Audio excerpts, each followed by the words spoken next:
कैसे हैं? नमस्ते। आपका अपना चैनल मेरी हिंदी HND में आपका स्वागत है। मैं मनोहर कुमार श्रीवास्तव आपका अपना चैनल मेरी हिंदी में स्वागत करते हैं।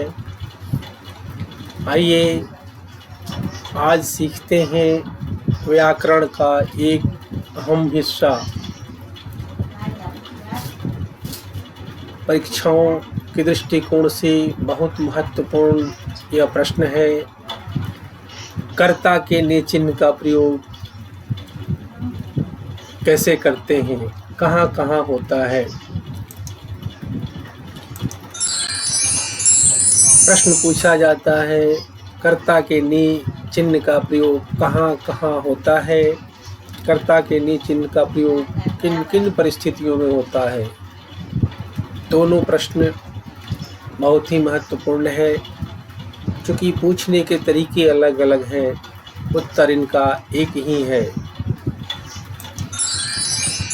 कर्ता का चिन्ह ने है, इसका प्रयोग बड़ा ही नपातुला और स्पष्ट है।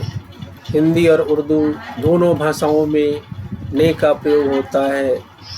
हिंदी भाषी और अहिंदी भाषी दोनों को ही इसके प्रयोग में कठिनाई होती है। आइए जानते हैं ने का प्रयोग कहाँ कहाँ और किन किन परिस्थितियों में होता है।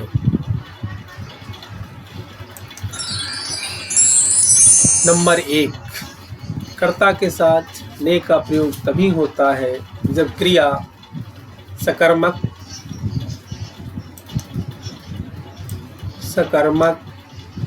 कर्तृवाच्य, सामान्यभूत, आसन्नभूत, पूर्णभूत, हेतु मदभूत और संदिग्ध भूतकाल की हो। हम जानते हैं कि भूतकाल के 6 भेद हैं। 6 भेदों में अपूर्ण भूत को छोड़कर शेष सभी भूतों में ने चिन्ह का प्रयोग होता है। जैसे सामान्य भूत में ने चिन्ह का प्रयोग होता है। जैसे मैंने रोटी खाई, मैंने रोटी खाई। भूतकाल का दूसरा भेद है आसन्न भूत। इसका उदाहरण है बेटा ने दूध पिया है। पूर्ण भूत, माँ ने रोटी खाई थी।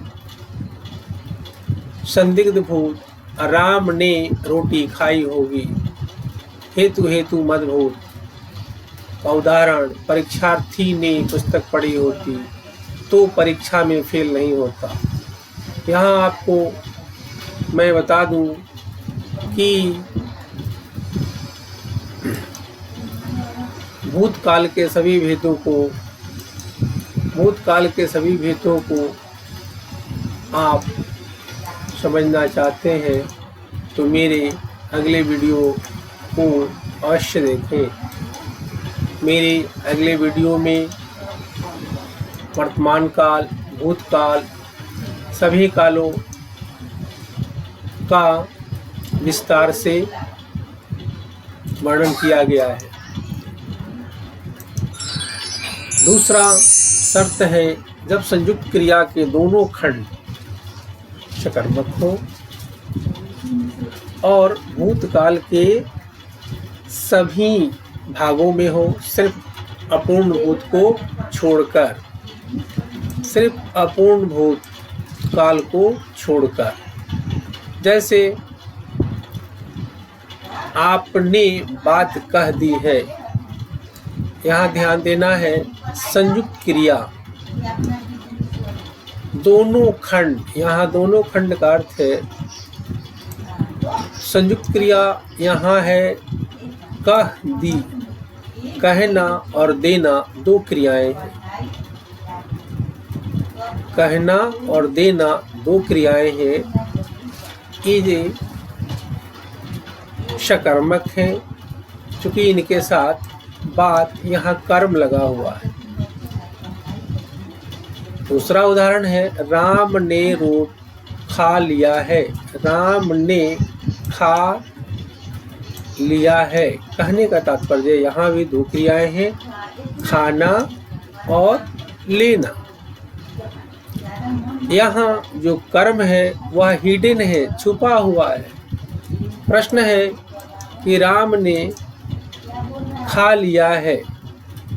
राम ने खा लिया है कहने का तात्पर्य है जिस चीज को राम ने खाया है वो यहाँ छुपा हुआ है।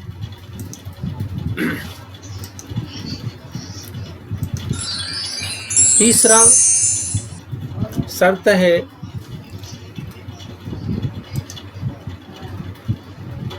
नहाना, छींकना, थूकना और खांसना।